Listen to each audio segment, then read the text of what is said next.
दोस्तों, मैं जयेश त्रिवेदी मूक बधिर प्रेक्षक श्रेणी में आप सबका स्वागत करता हूं। हम यहाँ जो बातें रखते हैं या समाचार प्रस्तुत करते हैं वो आधार सह, तर्कसंगत और सत्य से पूर्ण होगा।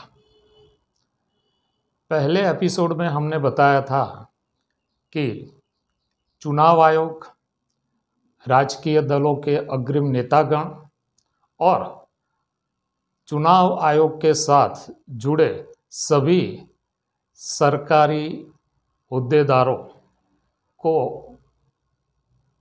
मानव वध धाराएं और उसके साथ और धाराओं की तहत कार्यवाही होनी चाहिए। तभी कई दोस्तों ने मुझे पूछा कि क्यों होनी चाहिए।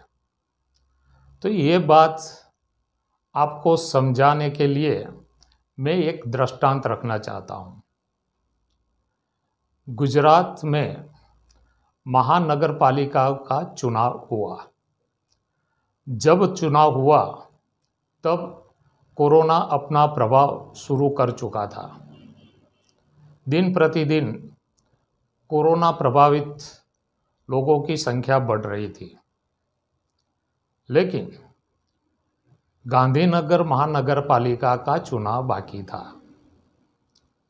तब गांधीनगर शहर वसाहत महासंघ के प्रमुख श्री केसरी सिंह बिहोला ने अपने सहयोगी के साथ चुनाव आयोग, कलेक्टर श्री और इसी संलग्न अधिकारियों को मिलकर उनको आवेदन पत्र दिया, जिसमें लिखा था कि गांधीनगर महानगर पालिका का चुनाव स्थगित किया जाए। ये आवेदन पत्र उन्होंने 18 मार्च को दिया था। लेकिन चुनाव आयोग ने ऐसी कोई बात ध्यान में रखी नहीं और दूसरे ही दिन यानी कि 19 मार्च को चुनाव की तारीख तय कर घोषित कर दी। लेकिन केसरी सिंह बिहोला और उनके सहयोगी हिम्मत नहीं हारे। जहाँ जहाँ लगता था वहाँ वहाँ वो अपनी बातें रखते थे।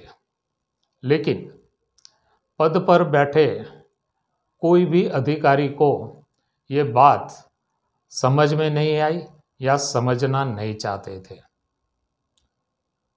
धीरे धीरे कोरोना का प्रभाव बढ़ता गया। तब दबे स्वर में राजकीय दलों भी कहने लगे, इस परिस्थिति में चुनाव करना शायद गलत होगा। लेकिन कोई अपनी ओर से रजूआत नहीं करता था। गुजरात सरकार को लगा कि इसी परिस्थिति में अगर चुनाव होते हैं तो जनता में गलत संदेश जाएगा। शायद यह भी हो सकता है कि चुनाव के दिन मतदान के लिए मतदार घर से निकले भी नहीं। ये सोचकर या ये बातें ध्यान में रखकर गुजरात मुख्यमंत्री और नायब मुख्यमंत्री ने चुनाव आयोग को विनती की कि गुजरात में ये हालात देख के लगता है गांधीनगर महानगर पालिका का चुनाव स्थगित होना चाहिए। चुनाव आयोग ने बोला, कल हम आपको बताएंगे कि चुनाव होना चाहिए या नहीं। गुजरात सरकार का डेटा सारी सरकारी एजेंसियां होते हुए भी चुनाव आयोग ने 24 घंटे से ज़्यादा ये तय करने में लगा दी गांधीनगर में महानगर पालिका का चुनाव नहीं होना चाहिए। दूसरे दिन चुनाव आयोग ने ऐलान किया गांधीनगर महानगर पालिका का चुनाव स्थगित किया जाता है। दोस्तों, अब देखिए, चुनाव स्थगित किया गया, फिर भी परिस्थिति इतनी खराब है कि चुनाव में अपनी उम्मीदवारी करने वाले उम्मीदवार में से बहुजन समाज पार्टी का किरीटभाई सोमाभाई परमार और आम आदमी का उम्मीदवार श्रीमती जयश्रीबेन एन वाघेला हमारे बीच नहीं रहे।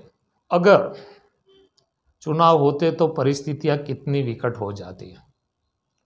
दोस्तों, ये दृष्टांत देके मैं आपको ये बताना चाहता हूँ, अगर राजकीय दल चाहते तो भारत में जहाँ जहाँ चुनाव हुआ है वो रुक सकता था।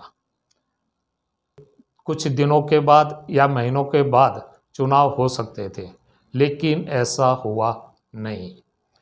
तो गुजरात में गांधीनगर महानगर पालिका का चुनाव अगर स्थगित हो सकता है तो दूसरा चुनाव भी स्थगित हो सकता है।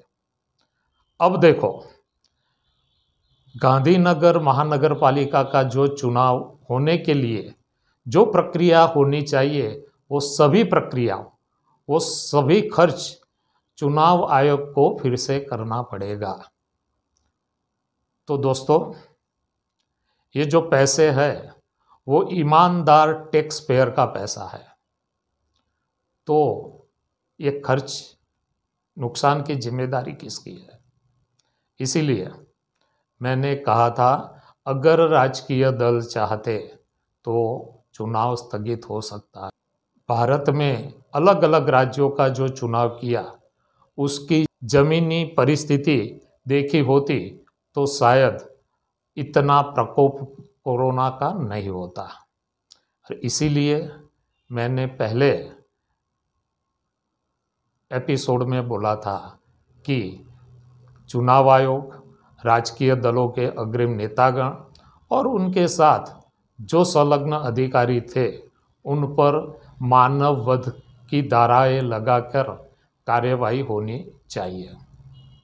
और दूसरी बात, सुप्रीम कोर्ट ने ये कहा कि मद्रास हाई कोर्ट ने चुनाव आयोग पर अपना रुख कठोर किया है। ये टिप्पणी मुझे समझ में नहीं आई और मुझे हजम भी नहीं हुई। दोस्तों, फिर मिलेंगे अगले एपिसोड में। पश्चिम बंगाल के चुनाव की बात करेंगे। धन्यवाद।